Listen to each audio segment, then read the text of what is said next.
ஐந்து கரத்தனை ஆனை முகத்தினை இந்தின் இளம்பிறை போலும் ஈற்றனை நந்தி மகந்தனை ஞான கொழுந்தினை புந்தியில் வைத்தடி போற்றுகின்றேனே. வணக்கம். ஜோதிடத்தில் கல்யாணத்தப்ப செவ்வாதோஷம் இருக்க ஒரு பையனுக்கு இன்னொரு செவ்வாதோஷம் இருக்க பொண்ணை தான் பார்க்கணும்.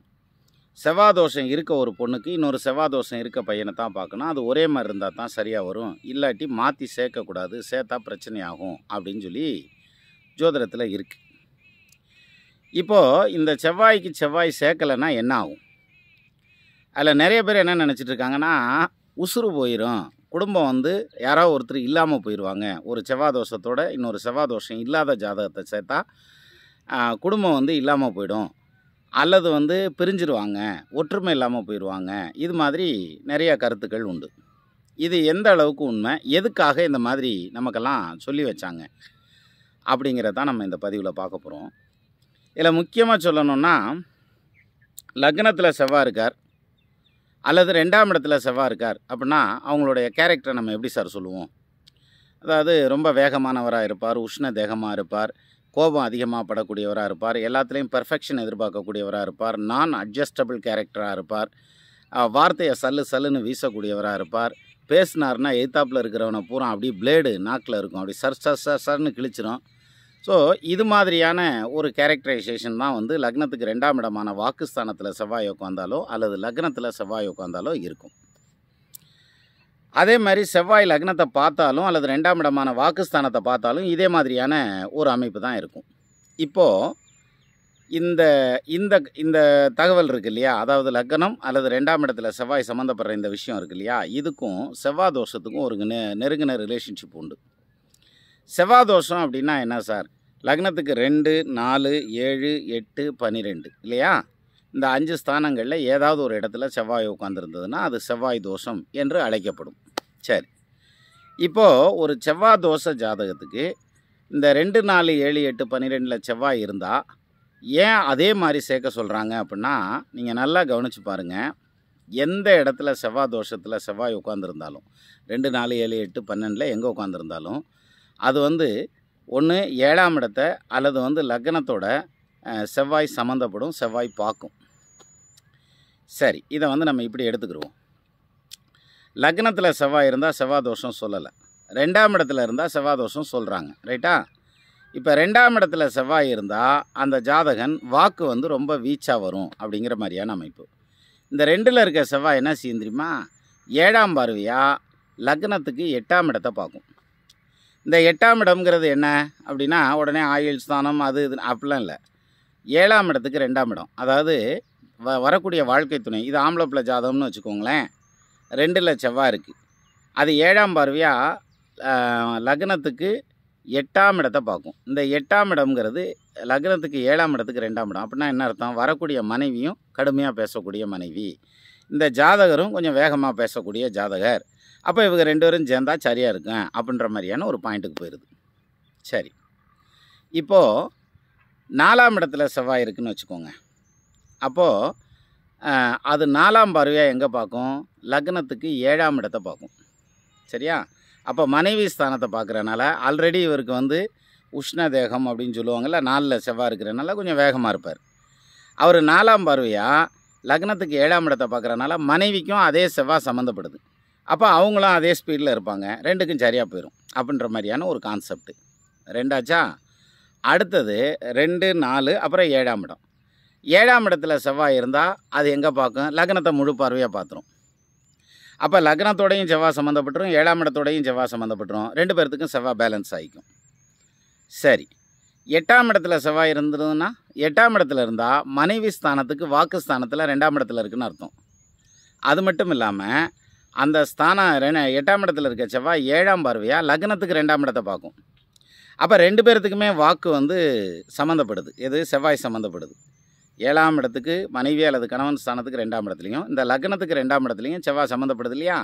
அப்போ என்ன ஆகும்னா அப்போவும் இதே மாதிரி, அதாவது 2 பேர்த்துக்கும் செவ்வாய் ஈக்குவலாக பேலன்ஸ் ஆகிடுதுன்ற மாதிரியான அர்த்தம். 8 வரைக்கும் வந்துருச்சா? 2, 4, 7, 8, 12ஆம் இடம்.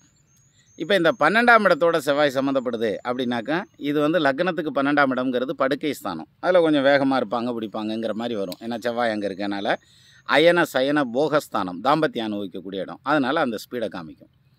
அதே இது அந்த செவ்வாய் வந்து 12ஆம் இடத்துல உட்காந்துட்டு 7ஆம் பார்வையாக எங்கே பார்ப்பார், 6ஆம் இடத்தை பார்ப்பார். 8ஆம் பார்வையாக எங்கே பார்ப்பார்னு பாருங்கள், 7ஆம் இடத்தை பார்ப்பார். லக்னத்துக்கு 7ஆம் இடத்தை, அந்த மனைவி ஸ்தானத்தை பார்த்துருவார். அப்போது இந்த ஜாதகனுக்கு செவ்வாயுடைய ஆதிபத்தியம் கூடுதலாக இருந்தால் அந்த வரக்கூடிய அந்த ஜாதகிக்கும் செவ்வாயினுடைய ஆதிபத்தியம் ஏதாவது ஒரு விதத்தில் 2ஆம் இடத்துலையோ அல்லது அந்த லக்னத்துலேயோ டச் ஆகணும், சம்மந்தப்படணும். இது ரெண்டும் தொடர்பு இருந்ததுன்னா இவங்க 2 பேருடைய லைஃப்பும் பேலன்ஸ் ஆகிடும். இவ்வளோதான் லாஜிக்கு, வேறு ஒரு லாஜிக்குமே கிடையாது இதில்.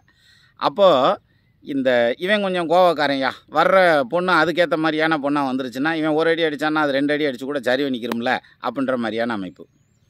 அப்போது லக்னத்துலேயோ அல்லது 2ஆம் இடத்துலையோ செவ்வாய் சம்மந்தப்பட்டுச்சுன்னா அவங்க இப்படித்தான் இருப்பாங்களா அப்படின்னாக்கா அதுக்கு தான் செவ்வாய்க்கு விதிவிலக்கு கொடுக்குறான். எப்படி செவ்வாய் தோஷத்துக்கு ஆட்சி வீட்டில் செவ்வாய் தோஷம் இருந்தால், குரு பார்வையில் இருந்தால் அதுக்கு தோஷம் கிடையாது அப்படின்றாங்க. சரியா? மேஷ வீட்டில் செவ்வாய் இருக்கார், அது எத்தனாம் இடமா வேணாலும் இருக்கட்டும். அதே மாதிரி விருச்சகம், மகரம் இந்த வீட்டில் எல்லாம் செவ்வாய் இருந்ததுன்னா எத்தனாவது வீடாக இருந்தாலும் பிரச்சனை இல்லை. அதே மாதிரி சிம்ம வீட்டில் செவ்வாய் இருந்தால் செவ்வாய் தோஷம் கிடையாது அப்படிங்கிற கான்செப்ட் உண்டு. இதில் நிறைய கருத்து வேறுபாடுகள்லாம் இருக்குது, நம்ம அதெல்லாம் விட்டுருவோம்.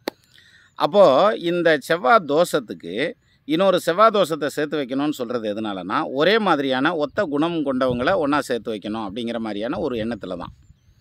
மற்றபடி செவ்வாய் தோஷம் இருக்கிற ஒரு ஜாதகத்தோட செவ்வாய் தோஷம் இல்லாத ஜாதகத்தை சேர்த்து வச்சா அவங்க 2 பேர்த்துக்கு வாழ்க்கை பறி போயிடும், குழந்தை இல்லாமல் போயிடும், அதே மாதிரி பிரிஞ்சிருவாங்க 2 பேரும், அல்லது யாராவது ஒருத்தர் உசுரோடையே இருக்க மாட்டாங்க, போய் சேர்ந்துருவாங்க அப்படிங்கிற மாதிரியான இந்த கான்செப்டெல்லாம் இருக்குது பாருங்கள். இது எல்லாமே வந்து இமேஜினேஷன் தான்.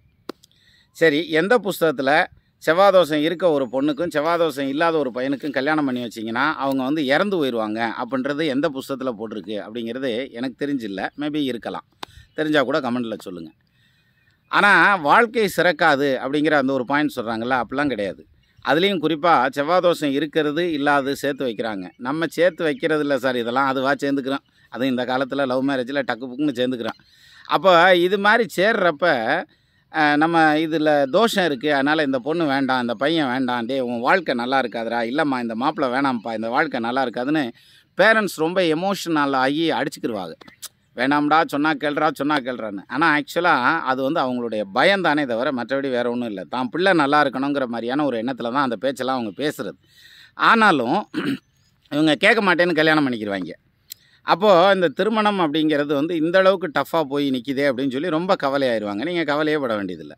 ஒரு செவ்வாய் தோஷம் இருக்குது, இல்லை அவங்க கல்யாணம் பண்ணிக்கிட்டாங்க, அது ஒரு காந்தர்வ விவாகம். அதாவது இலக்கியத்தில் சொன்னால் காந்தர்வ விவாகம், சும்மா சொன்னோம்னாக்க லவ் மேரேஜ். சரியா? அப்படி தமிழில் சொன்னால் லவ் மேரேஜ். சரி, இந்த லவ் மேரேஜில் அவங்க கல்யாணம் பண்ணிக்கிட்டாங்க, அவங்க வாழ்க்கை வீணாக போயிடுமா அப்படின்னா போகாது. ஏன் போகாது அப்படின்னா அந்த செவ்வாயை குரு பார்த்துட்டா சுத்தமாக தோஷம் அடிவிட்டு போகுது. சரியா? சப்போஸ் குரு பார்க்கல ராசா, இப்போ என்னையா செய்கிற அப்படின்னாக்க அந்த ஜாதகத்துக்கு லக்னாதிபதி, 5ஆம் இடத்ததிபதி, 9ஆம் இடத்ததிபதி, இந்த திரிகோண ஸ்தானாதிபதி 3 ஸ்தானம், லக்னாதிபதி, 5ஆம் பாவாதிபதி, 9ஆம், இந்த 3 பேர்த்தில் யாராவது ஒருத்தர் அந்த செவ்வாயை பார்த்துட்டாங்கன்னு வச்சுங்களேன், ப்ராப்ளம் சால்வ்டு. அப்பையும் வந்து இந்த செவ்வாய் தோஷம் பெரிய அளவில் ஆக்டிவேட் ஆகி அவங்கள போட்டு அடித்து நொறுக்க போகிறதெல்லாம் இல்லை. இது ஒரு பாயிண்ட்டு. இன்னொரு பாயிண்ட் என்னென்னு கேட்டிங்கன்னா, இந்த செவ்வாய் திசையே வரல அப்படிங்கிற பட்சத்தில், கல்யாணத்துக்கு அப்புறம் செவ்வாய் திசையே வரலைன்னாக்கா அப்போவும் பிரச்சனை இல்லை. ஏன்னா சின்ன வயசுலேயே செவ்வாய் முடிஞ்சிருக்கும், சிலருக்கு செவ்வாய் திசையே வராது. அப்படி இருந்தாலும் ப்ராப்ளம் கிடையாது, அப்பையும் வந்து அவங்களுடைய வாழ்க்கையை பாதிக்காது. அதனால் இந்த செவ்வாய் தோஷம் அப்படிங்கிற ஒரே ஒரு பாயிண்ட்டை எடுத்து கையில் வச்சுக்கிட்டு நிறைய பிள்ளைங்களுடைய வாழ்க்கை, பசங்களுடைய வாழ்க்கையை வந்து பெரிய கொஷின் மார்க்காக பண்ணிடுறாங்க ஜோசியத்திலேயே. இதில் இன்னொரு முக்கியமான விஷயம் என்னென்னா, ஜாதகம் கொடுக்குற வரைக்கும் மாப்பிள்ளை வீடும் பொண்ணு வீடும் நல்லாத்தையும் பேசிக்கிருப்பாங்க. ஜாதகத்தை வாங்கிட்டு போய் ஜோசியத்தை போயிட்டு வந்ததுக்கப்புறம் அப்படியே நிறம் மாறிடுவாங்க. அப்படியே வந்து அதனால் ஊற வச்சு வெளுத்த மாதிரி வெள்ளை விளையர்னு ஆயிடுவாங்க. என்னையா அப்படின்னா, அது பிள்ளை படிக்கணும்னு சொல்லிச்சுங்க, மாமங்காரனே பொண்ணு கேட்டு வந்துட்டான், அல்லது முறை பையனே இருக்கிறான், எங்கள் அக்கா விட மாட்டேங்குது, என்ன செய்கிறது அப்படின்னு விதவிதமாக ஏதாவது ஒரு காரணத்தை சொல்லி சரி பண்ணிடுவாங்க. ஸோ இது எதனால் வருது அப்படின்னா, மெயினாக இந்த செவ்வாய்ங்கிறது வந்து குடும்ப வாழ்க்கையை பாதிக்கும் அப்படிங்கிற அந்த ஒரு பாயிண்டில் எந்த அளவுக்கு பாதிக்கும், எப்படி இருந்தால் பாதிக்கும், எந்தெந்த மாதிரியான ஜாதகத்துக்கு பாதிக்கும், யாருக்கு பாதிக்காது அப்படிங்கிற அந்த கிளாரிட்டி வந்து நமக்கு தெளிவாக தெரிஞ்சதுன்னா நீ எப்படி வேணாலும் பண்ணி கொடுக்கலாம். ஸோ அந்த வகையில் ஒரு சில ஜாதகங்களில் பார்த்திங்கன்னா, இப்போ ரஜ்ஜு பொருத்தம்ங்கிறது மோஸ்ட் இம்பார்ட்டண்ட் அப்படிங்கிற திருமணத்தில், அதாவது மாங்கல்ய பொருத்தம்னு சொல்கிறது. இந்த மாங்கல்ய பொருத்தம் இல்லாமல் கல்யாணம் பண்ணி நல்லா சந்தோஷமாக இருப்பாங்க சார். அது எப்படிப்பா இருக்காங்க அப்படின்னாக்க, அதுதான் அதாவது அவங்களுக்கு அந்த மாங்கல்ய பொருத்தம் இல்லைனாலும் பாதிக்குமா பாதிக்காதா அப்படிங்கிறத அந்த கிளாரிட்டி நமக்கு தெரிஞ்சுன்னா நம்ம மாங்கல்ய பொருத்தம் இல்லாமல் சேர்த்து வச்சா கூட அந்த குடும்பம் நல்லா தான் இருக்கும். ஸோ அந்த வகையில் செவ்வாதோஷம் அப்படிங்கிற ஒரே ஒரு கீ பாயிண்ட்டை மட்டும் எடுத்துக்கிட்டு, ஏன்னா அதில் நிறையா பேராமீட்டர்ஸ் இருக்குது, விதிவிலக்குகள் நிறைய இருக்குது. எது குரு பார்க்குறது, 5 9க்கு அதிபதி சம்மந்தமாகிறது, பாவர் வார்த்தை செவ்வாய்க்கு பங்க நேரம்ங்கிறது, ஆட்சி உச்ச வீடு நீச வீடுகளில் இருக்கிறது, சிம்ம வீட்டில் இருக்கிறது, இப்படி நிறைய விதிவிலக்குகள் இருக்குது. இது எல்லாமே லக்னத்துக்கு அடாப்ட் ஆயிருச்சுன்னா முடிஞ்சு வச்சு அவ்வளோதான். அதுக்கப்புறம் சுக்கிரனுக்கு இருக்குது சந்திரனுக்கு இருக்குன்னுலாம் பார்த்துட்டு போக வேண்டியதில்லை. நமக்கு லக்னத்துக்கு இருக்குது அப்படின்னா அது எந்த அளவுக்கு இன்டெப்த்தாக இருக்குங்கிறத சுக்கிரனுக்கோ சந்திரனுக்கோ செவ்வாய் இருக்குன்னு வேணால் பார்த்துக்கிட்டு போகலாம். இதனாலேயே நிறைய கல்யாணங்கள் நிற்கிறதுங்கிறது வந்து பெற்றவங்களுக்கும் சரி அந்த பிள்ளைகளுக்கும் சரி வேதனையான விஷயம் இல்லையா? கூடுமான வரைக்கும் நம்ம இதை கொஞ்சம் தெளிவாக எடுத்து பார்த்து எல்லா ஜாதகத்தையும் மொத்தமாக அவாய்ட் பண்ணாமல் இதில் வந்து பாதிக்கும் பாதிக்காதுங்கிற கிளாஸிஃபிகேஷன் கரெக்டாக வந்துருச்சுன்னா தாராளமாக கல்யாணம் பண்ணி வைக்கலாம். அந்த பிள்ளைகளுடைய வாழ்க்கை ரொம்ப சந்தோஷமாகவும் நிம்மதியாகவும் இருக்கும். நமது நண்பர்கள் ஆல்போல் தழைதழைத்து அருகது போல் வேரூன்றி மூங்கில் போல் கிளை கிளைத்து முதியாமல் வாழ்ந்திருக்க வாழ்கவென வாழ்த்தி அமைகிறேன். வணக்கம்.